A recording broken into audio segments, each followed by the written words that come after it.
사랑하는 교우 여러분, 오늘은 좀 특별한 주제를 한번 잡아봤습니다. 마음의 눈에 안약을 발라 보게 하라.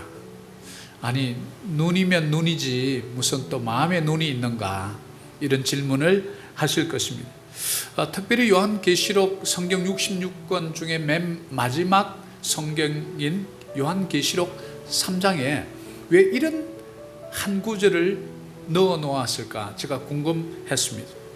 그래서 이 말씀을 놓고 제가 기도 중에 이번 주에는 이 말씀을 가지고 설교해야 되겠다, 이런 마음을 하나님께서 주셔서 오늘 저는 마음의 눈에 안약을 발라 보게 하라 라는 제목으로 성경의 말씀들을 따라서 여행을 떠나보는 시간을 가지려고 합니다. 어떤 사람이 우리에게 이렇게 말합니다. 인생은 사건이 아니라 해석입니다. 여러 가지 우리가 사건 사고를 만나죠. 그런데 그 사건과 사고를 바라보는 눈은 각자가 다르더라는 것입니다. 그래서 어떻게 해석을 하느냐에 따라서 부정적으로 변하기도 하고 긍정적으로 삶을 살아가기도 한다는 사실을 아마 여러분도 깨닫고 여러분 주위에 있는 많은 사람들을 통해서 깨닫게 되실 것입니다. 또 팀 한셀이라는 세미나의 지도자이신 분은 상황을 바꿀 수 없다면 상황에 반응하는 뭐를 바꾸라고요? 여러분의 태도를 바꾸라는 거예요. 우리가 대부분 왜 좌절하고 두렵고 근심하고 슬퍼하냐면 그 상황을 도저히 내 힘으로 바꿀 수가 없는 거예요. 하나님께 바꿔달라고 기도했는데도 그 상황이 안 바뀌는 거예요. 그러니까 어떻게 해요? 실망스럽죠. 왜 아버지가 내 기도 안 들어주시지? 이 상황을 그냥 아예 좀 치워주면 될 텐데 우리 하나님은 그냥 나의 기도에 길을 막으셨는지 왜 이게 안 바뀔까? 때로는 이렇게 우리가 기도하고 또 스스로 좌절할 때가 있죠. 그런데 정작 그 상황은 바꾸어지지 못할 어떤 상황이 있기에 하나님께서 그 상황을 안 바꾸신 거예요. 그러면 뭐를 진짜 바꾸고 싶었냐면 바로 기도하는 기도자의 태도를 바꾸고 싶었던 것이라는 것을 우리는 알 수 있습니다. 제가 늘 마음에 두고 엎조리는 것이 바로 그것입니다. 어떤 일을 딱 만나면 저는 그렇게 생각합니다. 인생은 사건이 아니라 해석입니다. 이렇게 딱 말을 하고 하나님이 이 사건을 어떻게 해석하면 바른 해석이 될까요? 저는 그렇게 질문해 봅니다. 처음에는 인간적으로 좀 해석이 됩니다. 그러다가 그걸 가지고 주님의 십자가 앞으로 갑니다. 눈을 감습니다. 주님, 저 생각은 이런데요, 주님의 해석 좀 들어봅시다. 저는 그렇게 어렵게 얘기 안 합니다. 주님 해석 좀 들어봅시다. 제가 그래. 그건 기도 가운데 어떤 장면을 떠오르게 하거나 어떤 말씀을 떠오르게 합니다. 그러면 주님의 해석과 나의 해석이 상충될 때 저는 제 해석을 살며시 내려놓고 주님, 저는 지금은 이해가 잘 안 되지만 주님의 해석을 따르고 싶습니다 라고 제가 고백합니다. 그리고 그 주님께서 내 마음에 주신 그 생각을 그냥 해버립니다. 뒤돌아보지 않습니다. 그때는 기도할 때까지는 심사숙고합니다. 그러나 그것을 따르기로 결정한 후에는 이제는 그냥 후회하지 않습니다. 여러분은 어떠신가요? 생각하지도 않던 어떤 사건을 인생 살면서 만났을 때 여러분 어떻게 하십니까? 막 핑계대고 재수없어 이러면서 내 인생은 왜 이렇게 꼬이지? 막 자신을 원망하면서. 우리 부모님들은 왜 나를 이렇게 낳은 거야? 내 생각대로 잘 안 된다는 거죠. 그래서 오늘 이 주제는 굉장히 중요한 아마 주제가 될 것입니다. 비단 신앙인뿐만 아니라 신앙이 없는 분들도 내 삶 속에서 닥치는 어떤 사건, 사고를 어떻게 바라보느냐가 우리 인생을 성공적으로, 건설적으로, 창조적으로 이끌어 가느냐, 아니면 아예 파괴적으로, 절망 속으로 나를 끄집어 내려가서 극단적인 선택까지도 하게 만드는 그런 행동이 만들어지느냐, 이 저변에는 과연 무엇이 있길래 우리가 이렇게 정극단의 반대의 두 가지 결과를 낳을 수 있을까? 오늘 이것을 생각하면서 왜 이런 정반대의 결과가 나오는지 그 원인을 좀 찾아보고, 그렇다면 성경은 우리에게 그럴 때 어떻게 하라고 우리에게 대안을 제시해 주는지 오늘 요한계시록 3장 8절 말씀을 통해서 그 원인과 대책을 알아보는 귀한 은혜의 시간 되시기를 축복합니다. 특별히 내가 너를 권하노니 내게서 불로 연단한 금을 사서 부여하게 하고 흰옷을 사서 입어 벌거벗은 수치를 보이지 않게 하고 안약을 사서 눈에 발라보게 하라. 자, 뭔가 눈이 문제가 있다는 거죠. 여러분 눈에 눈병이 나면 어떡하십니까?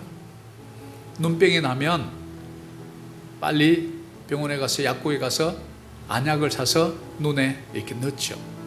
그러면 금세 또 씻은 듯이 낫습니다. 우리 눈에 눈병이 나면 첫 번째 증상이 뭐죠? 눈에 뭐가 끼입니다. 눈곱이 끼어요.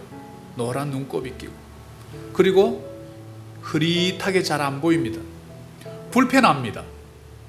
남들 보기에도 안 좋고 저 보기에도 안 좋습니다. 자고 일어나면 눈이 잘 안 떠집니다. 눈곱이 붙어가지고 눈물도 나고. 자, 육신의 눈은 안약을 이렇게 바르면 돼요. 그런데 여러분의 마음의 눈이 병이 들면 도대체 무슨 약을 발라야 될까요? 오늘 우리가 말씀을 통해서 쫓아가고자 하는 바로 이 진리가 바로 이것입니다. 우리 마음의 눈병은 어떻게 치료해야 하나? 우리 마음의 개안 수술이 필요하죠. 왜냐하면 우리 마음의 눈은 우리의 생각을 통해서 열려집니다. 그래서 사탄은 끊임없이 우리의 마음의 눈을 잘못된 쪽으로 보도록 우리를 늘 유혹하죠. 그게 뭡니까? 우리 생각을 통해서 우리 마음의 눈을 여는데 열등감을 집어넣습니다. 너는 원래 그래. 너 출신이 원래 그렇다고. 너는 그냥 그런 존재야 라고 끊임없이 우리에게 열등감을 부추겨서 내 마음의 눈이 나를 바라볼 때 나는 열등한 사람이야. 나는 좀 덜 떨어진 사람이야. 사랑받지 못할 사람이야. 나는 좀 무가치한 사람이야. 이렇게 보도록 우리 마음속에 설적 열등감을 집어넣어줍니다. 우리 마음에 심각한 눈병이 걸렸어요. 나 자신을 하나님이 바라보는 것처럼 보지 못하고 흐릿하게 나를 잘못 본다는 거예요. 그 열등감이라는 그 작은 바이러스 때문에 그래요. 두 번째는 결핍을 자주 느끼게 합니다. 왜 나는 왜 이게 없어? 누구는 이렇게도 많은데 왜 하나님은 누구에게는 주시고 나에게는 안 주시지? 하나님 내가 미운가 봐. 세상이 왜 나를 미워하지? 나는 늘 부족한데 어떤 분은 늘 저렇게 풍족하지? 사단이 두 번째 우리 눈 속에 집어넣는 바이러스는, 오물질은 결핍을 자꾸 느끼게 해요. 하나님은 어떤가요? 하나님은 자꾸 감사를 줘요. 너 가진 것을 세어보라. 내가 받은 복을 세어보아라. 너가 오늘 아침에 눈을 뜨고 호흡하는데 전혀 지장 없고, 그러면 코비드 걸려서 숨을 못 쉬어서 잔뜩 산소호흡기 차고 있는 병원에 가서 그 사람들을 보아라. 너가 지금 스스로 느끼지 못하든지 호흡하는 것에 대해서 너는 감사하느냐? 하나님은 그렇게 우리에게 질문하죠. 그런데 사탄은 너 부족한 거 너무 많다. 너 이것도 없고 저것도 없고 저것도 없고 부족한 거 투성이야. 결핍을 자꾸 느끼게 해주는 거예요. 우리 마음에 눈병이 들은 거예요. 세 번째는 자신의 가치를 무시하는 바이러스입니다. 너는 무가치하다는 거예요. 너는 세상에 태어나지 말았어야 된다는 거예요. 우리 인생이 그런 존재입니까? 아닙니다. 하나님이 나의 인생을 사랑하시고 어머니 모태에서부터 나의 장기를 조성하시고 나의 이름을 아시고 머리끝부터 발끝까지 나를 다 세시고 머리카락까지 세시고 나의 갈 길을 다 알고 계시지만 우리에게 자유를 주셔서 우리가 삶 매 순간순간 걸어가다가 내가 잘못된 판단할지라도 거기에서 다시 일어서라, 방향을 털거라 놔둡니다. 자유의지를 주었어요. 우리가 하나님의 사랑받는 존재라는 사실을 여러분들 깨닫기를 축복합니다. 하나님께서 독생자 예수 그리스도의 목숨을 통해서 여러분을 구원하셨다는 사실을 꼭 기억하시기를 바랍니다. 그런 존재예요. 이것을 깨달아야 합니다. 내가 무가치한 존재가 아니라 하나님의 정말 사랑받는 생명의 피값으로 나와 바꾼 그런 존재라는 사실을 깨달을 때 이 사탄이 우리 눈 속에 집어넣는 이 오물질과 바이러스는 더 이상 역할을 하지 못합니다. 이 세 가지 치명적 무기를 우리는 늘 깨달아야 합니다. 우리의 눈, 생각의 눈, 속 사람의 눈이 치유되어야만 우리에게 주어지는 어떤 환경과 사건 속에서도 우리 삶을 풍요로운 삶, 가치 있는 삶으로 살게 되는 줄 믿습니다. 오늘 그 내용을 좀 보려고 합니다. 자, 그러면 제가 도표 하나를 보도록 합니다. 우리 인생 가운데 이렇게 사건이 생깁니다. 그러면 어떤 해석을 하느냐에 따라서 그 해석에 맞는 감정이 만들어집니다. 부정적으로 생각하면 부정적인 감정이 만들어집니다. 그런데 이 해석을 긍정적으로 보고 하나님께서 뭔가 필요해서 나에게 주셨을 것이라는 해석을 한다면 그런 감정이 만들어질 것입니다. 그러면 그 감정 따라 우리의 행동이 결정이 됩니다. 자, 바른 해석의 신앙인의 거듭난 태도는 중요한 것은 해석의 눈입니다. 이 눈이 중요하다는 사실을 오늘 말씀 몇 구절을 통해서 알아보고자 합니다. 그렇다면 이 눈이 건강해서 건강한 해석을 하느냐, 아니면 이 눈병이 나서 병든 해석을 하느냐, 그래서 안약을 사서 내 눈에 발라 보게 하라. 이 말씀은 내 해석의 눈이 병든 눈이 내리는 병든 해석이 아니라 건강한 눈이 볼 수 있는 건강한 해석을 하라 라는 의미가, 깊은 의미가 요한계시록에 숨어 있다는 것이죠. 자, 그러면 호시아 4장 6절은 우리에게 뭐라고 얘기할까요? 같이 한번 읽어볼까요? 내 백성이 지식이 없음으로 망하는도다. 네가 지식을 버렸으니 나도 너를 버려 내 제사장이 되지 못하게 할 것이요, 네가 내 하나님의 율법을 잊었으니 나도 내 자녀들을 잊어버리라. 자, 내 백성이 지식이 없대요. 어떤 지식이 없나요? 외모는 잘 가꾸는데 너의 내모는 왜 가꾸지 않느냐? 너의 속사람은 왜 내버려 두느냐? 너희 인간이 누구인지를 정확하게 알아라.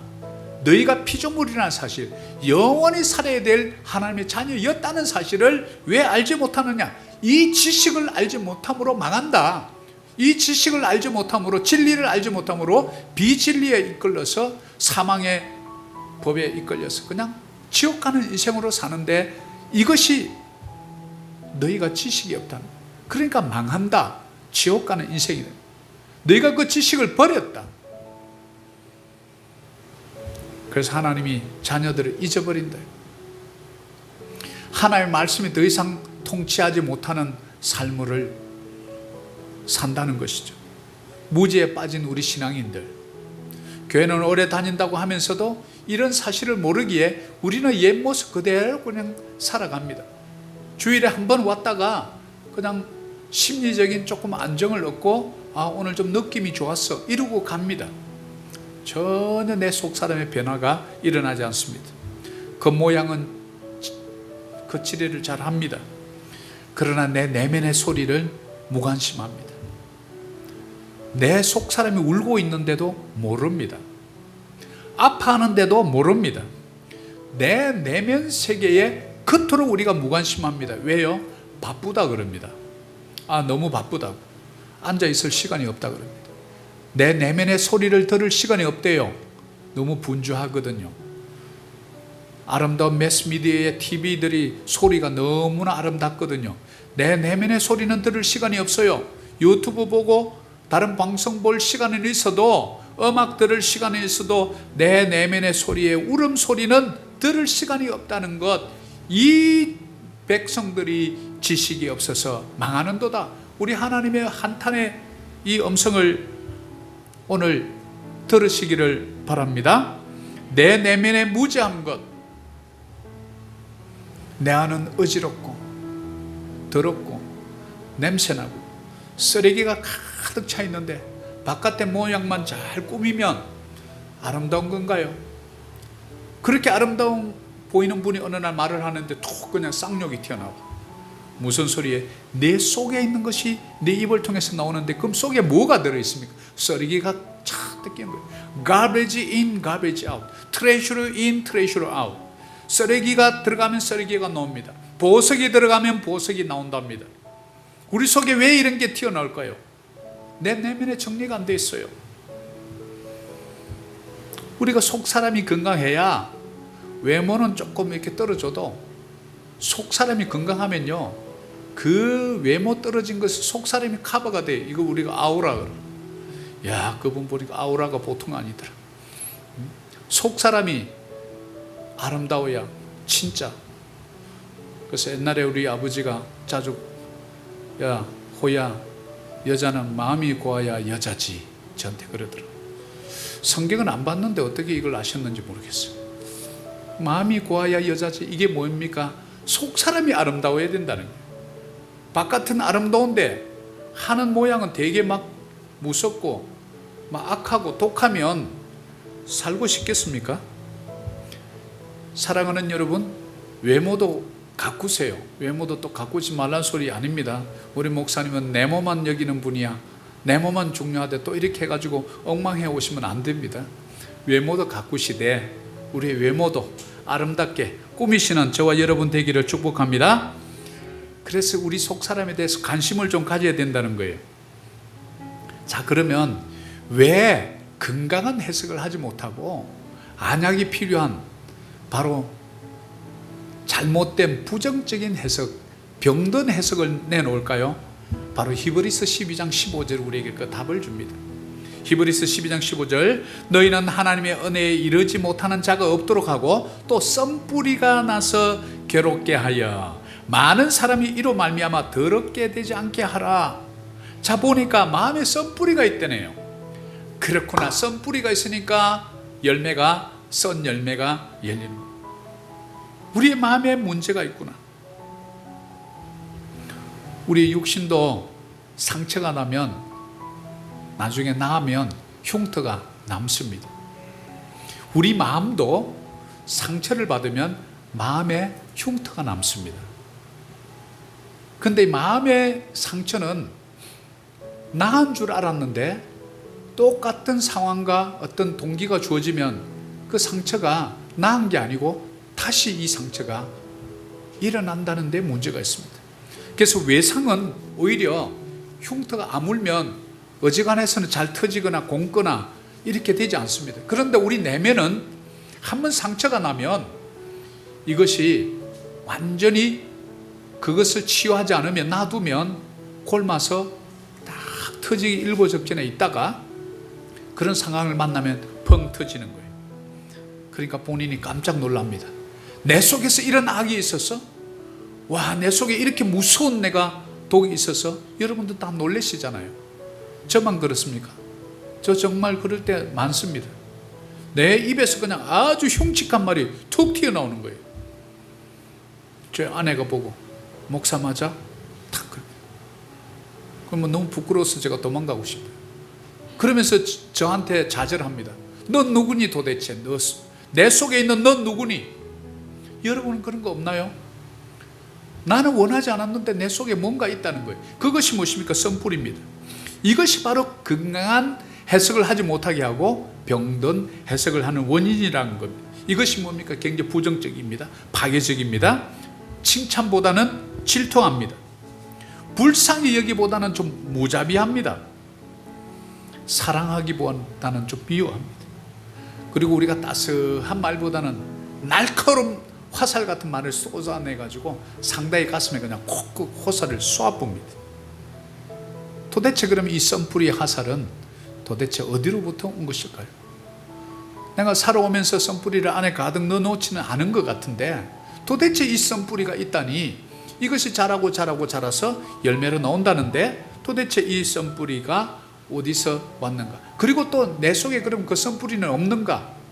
우리는 믿음의 사람 한 사람을 통해서, 그러면 우리가 신약시대 때 사도 바울, 정말 능력의 종이라고 했던 그 사도 바울은 이런 문제가 없었는가? 한 구절을 통해서 그도 그랬다면 우리 모두는 예외가 아니다 하는 것을 로마서 7장 22절을 통해서 우리는 알아볼 수 있습니다.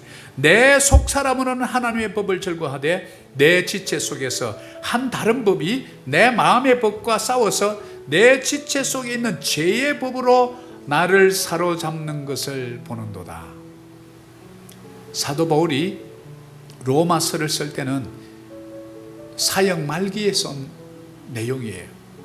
그러면 사도 바울의 손수건만 갖다 놔도 귀신이 떠나가고 치유가 됐던 그 능력의 종 사도 바울이 이제 나이가 좀 들고 이제 마지막 인생을 마무리해야 될 때쯤에 경험도 아주 많은 그때에 무엇을 느꼈냐면 내 속에 다른 한 법이 있다는 거예요.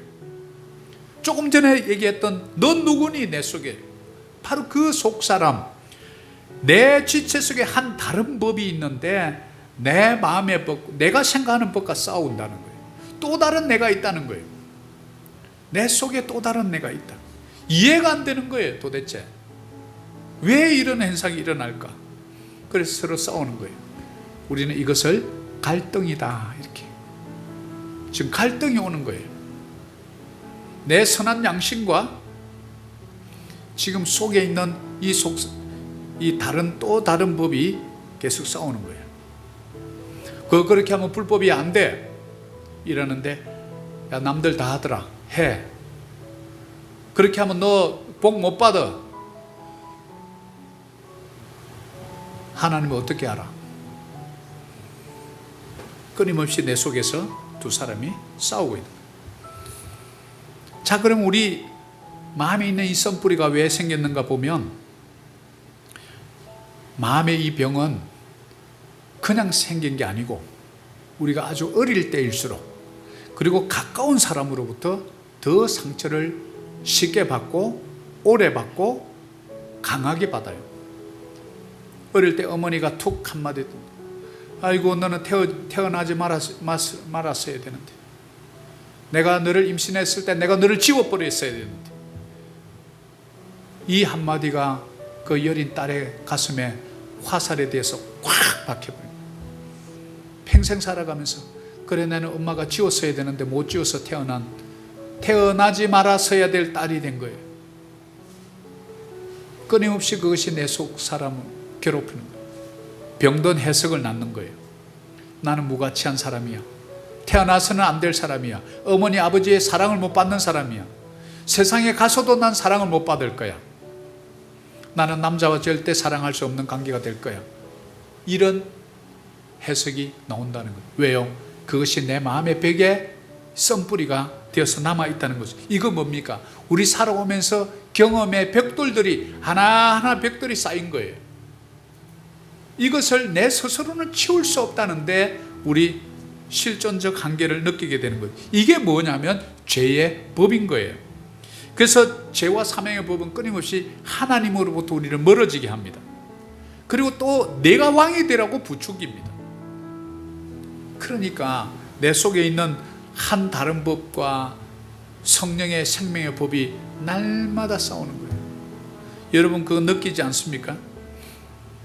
그래서 마태복음 6장 22절에도 예수님은 뭐라고 그랬냐면, 눈은 몸의 등불이니 그러므로 내 눈이 성하면 온몸이 밝을 것이요 눈이 나쁘면 온몸이 어두울 것이니 그러므로 내게 있는 빛이 어두우면 그 어둠이 얼마나 더하겠느냐. 자, 눈은 몸의 등불이라는 거예요.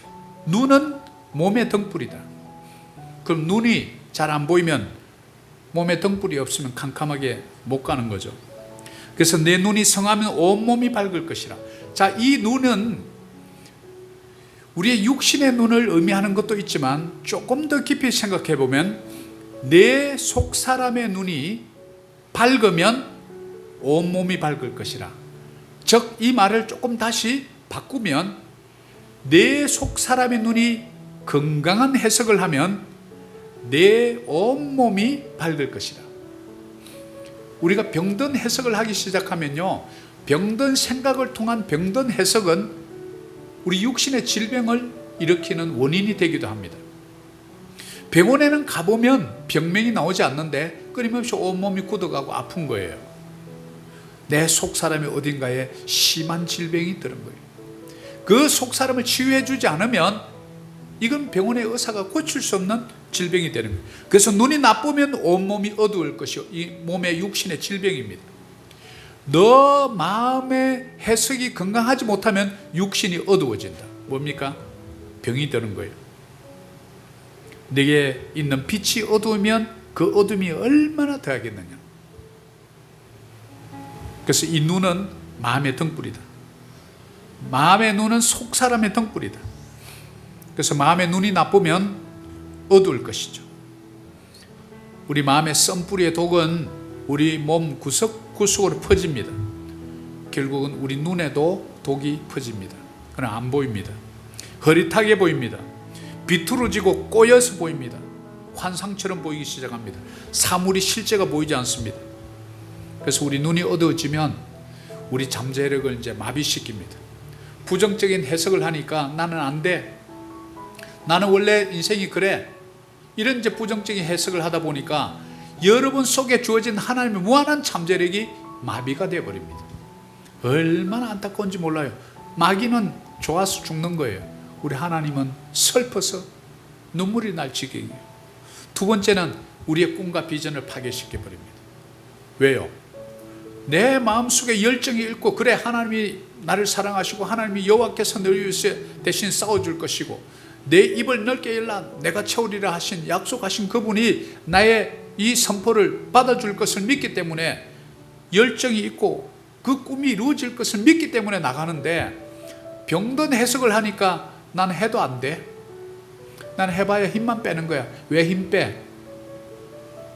내 꿈과 비전이 사그리 사라져버려. 그러다 보니 문제는 뭐냐면 대인관계가 훼손돼요. 사람 만나기가 싫은 거예요. 우중충한 나의 모습, 소극적이고 꿈이 없고 그냥 의욕이 없는 나의 모습을 다른 사람에게 보여주고 싶은 사람이 누가 있겠습니까? 그러니까 안 나가기 시작하는, 혼자 있는 시간이 많아지는 거예요.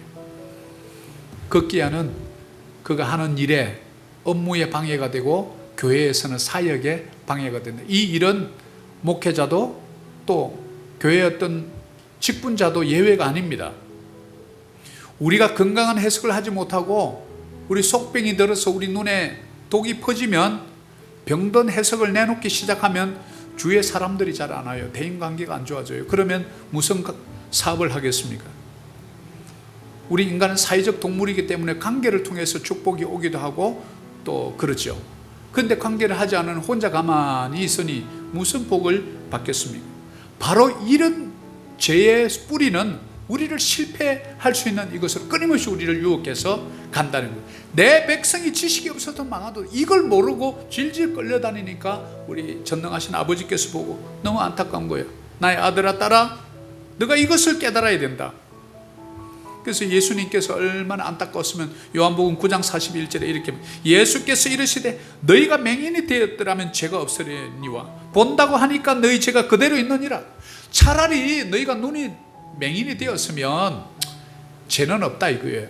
그런데 너희가 보기는 보는데 죄가 있다는 말은 뭐예요? 눈이 있어서 보기는 보는데 진짜를 못 본다는 거예요. 뭐를 못 봅니까? 내 속 사람을 보지 못한다. 눈이 있으니까 모든 걸 다 사물은 보겠죠.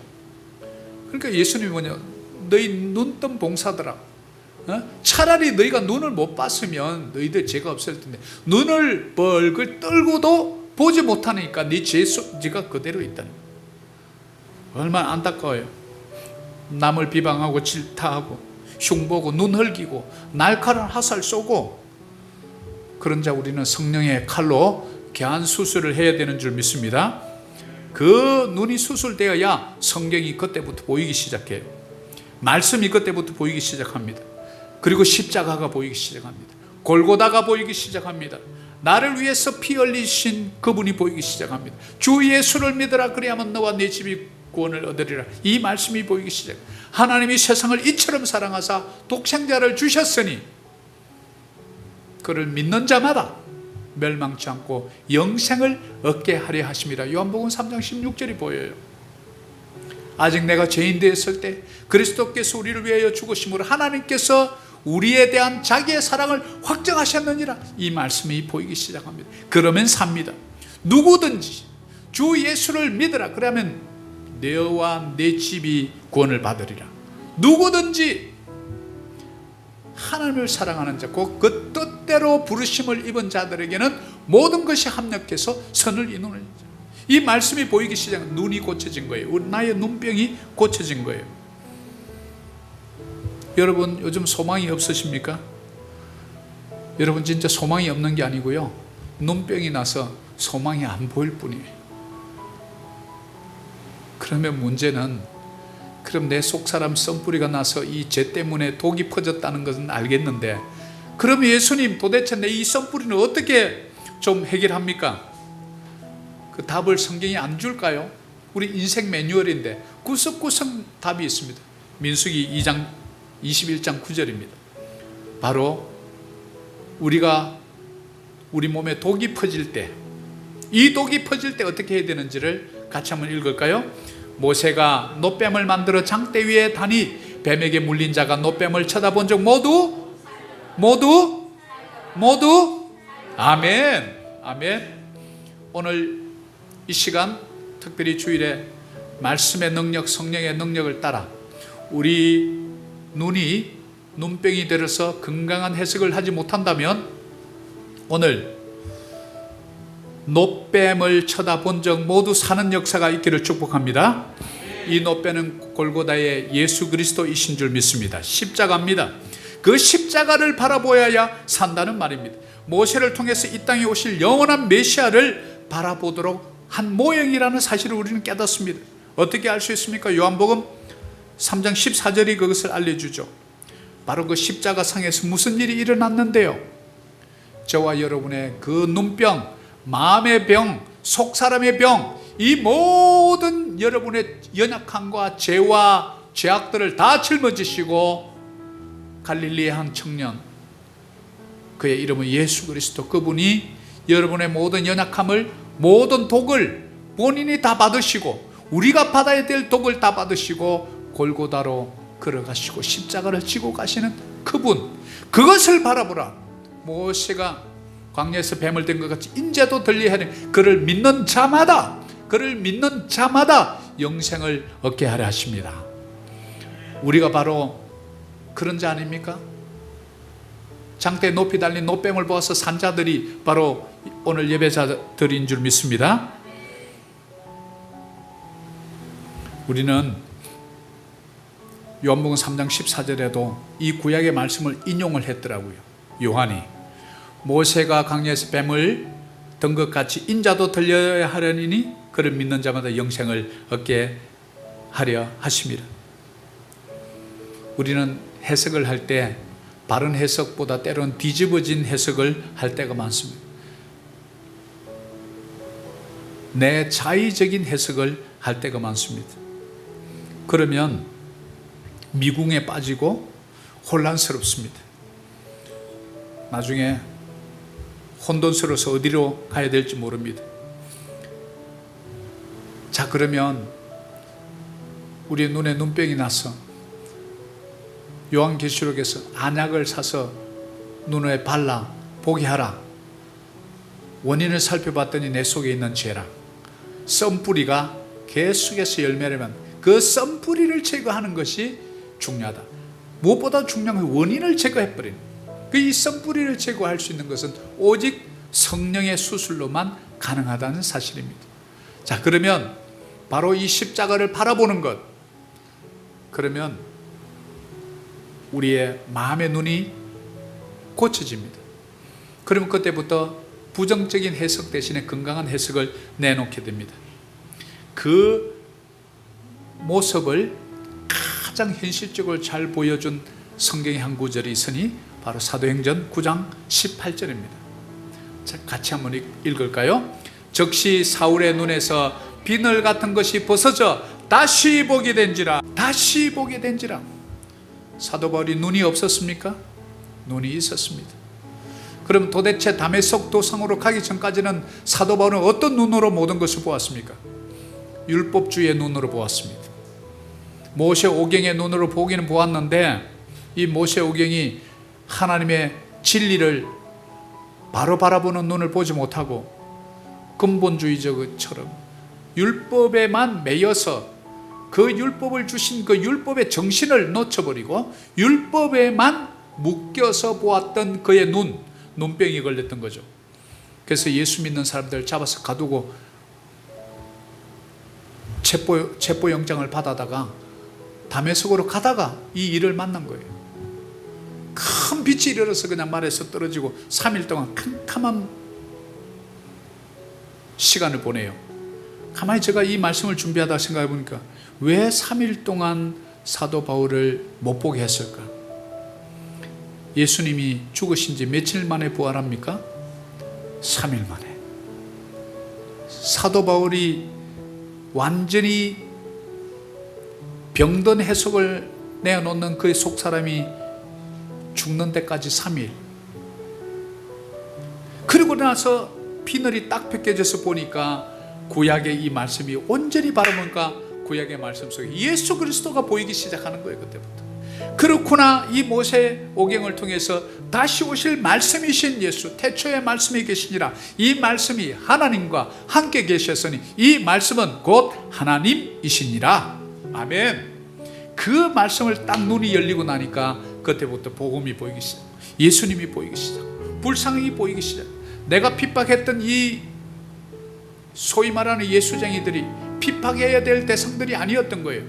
돌 맞아 죽는 서대반의 옷을 옆에 지키고 있어서는 안 되던 거예요. 예수 믿는 사람들을 공문을 받아가지고 옥에 가두도록 해서는 안 되는 일을 했던 거예요. 3일 동안 철저하게 사도 바울은 예수님의 성령의 칼로 눈 수술을 받고 있었던 거예요. 사랑하는 여러분, 오늘 이 시간 성령의 칼로 우리의 눈이 수술되기를 원합니다. 말씀의 안약을 통해서 우리의 눈을 발라 보게 하시기를 축복합니다. 그러면 이제부터 병든 해석이 나올래도 나올 수가 없습니다. 왜냐하면 그 속에 있는 것이 나오거든요. 앞으로 삶을 살면서 사고 당할 겁니다. 사건이 일어날 거예요. 깜짝 놀랄 일들이 일어날 겁니다. 우리 인생이 그렇습니다. 아침이 되고 밤이 되고, 아침이 올 때도 있지만 밤이 올 때도 있거든요. 인생의 밤이 올 때 여러분 또 독이 가득한 병든 해석 내어놓고 나 죽겠다, 못 살겠다, 갈아보자 뭐 이랬고 또 사실랍니까? 치유된 모습으로 나의 인생 주님의 손에 있습니다. 창조주의 손에 딱 맡겨버리고, 주여 피 묻은 손으로 나를 인도하소서. 내가 좌절할 때 내 손을 잡아 이렇게 세워주소서. 내가 실족하고 남을 판단하고 비판하고 할 때 주여 내 입술에 칭찬하고 격려하는 내 입술이 되게 하소서. 십자가를 바라보겠습니다.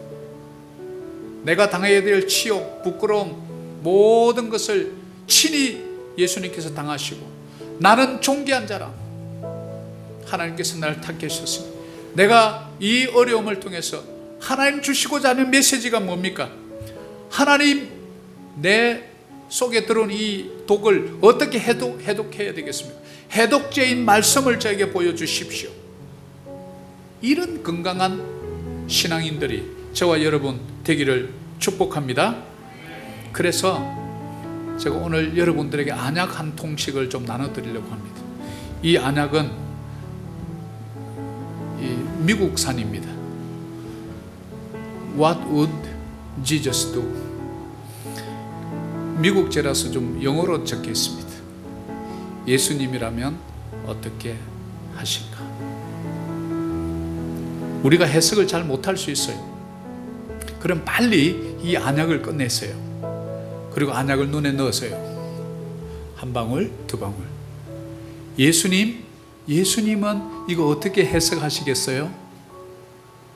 저 해석은 좀 병든 해석이 자꾸 나오려고 그러는데요. 그럼 이 해석을 두 방울 집어넣는 순간 예수님의 해석이 나오는 거예요. 그러면 사는 줄 믿습니다. 저 높이 높 뱀을 바라보는 자는 모두 살더라. 이런 큰 은혜와 축복이 저와 여러분에게 있으시기를 간절히 소망합니다. 오늘 말씀을 맺습니다. 마음의 눈에 안약을 발라 보게 하라. 우리의 눈병이 육신에도 일어나지만 우리 마음의 눈병이 있다는 거예요. 이 눈병의 원인은 바로 죄로 인한 썸불이라는 사실을 알았습니다. 그럼 이 눈병에 수술이 필요한데 건강한 해석의 눈으로 우리는 예수님의 성령의 칼로 수술이 필요하다는 사실을 깨닫습니다.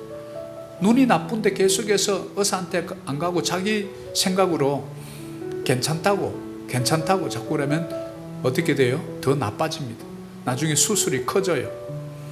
그러니까 조금 잘 안 보일 때 빨리 하나님 내 눈 수술 빨리 해주세요. 놔두면 더 덧지면 양쪽 눈까지 퍼지면 양쪽 눈 다 빼야 될지 몰라요. 눈 빨리 수술해 주세요. 이것이 뭡니까? 십자가를 바라보는 거예요. 장대 위에 노뱀을 바라보는 것입니다. 주님의 눈을 바라보는 것입니다. 그리고 매일매일 눈이 좀 머들머들거릴 때 우리는 바로 What would Jesus do? 이 안약을 꺼내가지고 눈에 집어넣습니다. 주님, 내가 좀 이상하게 보입니다. 주님은 어떻게 보이세요? 주님은 어떻게 해석하시겠습니까? 이렇게 마음의 눈병에 좋은 안약 넣고 다니십시오. 우리 눈병 걸리면 부정적인 해석 끊임없이 쏟아냅니다. 그런데 내 속 사람의 눈이 치유되면 건강한 해석을 통해서 여러분의 삶이 더욱 풍성해 줄 믿습니다.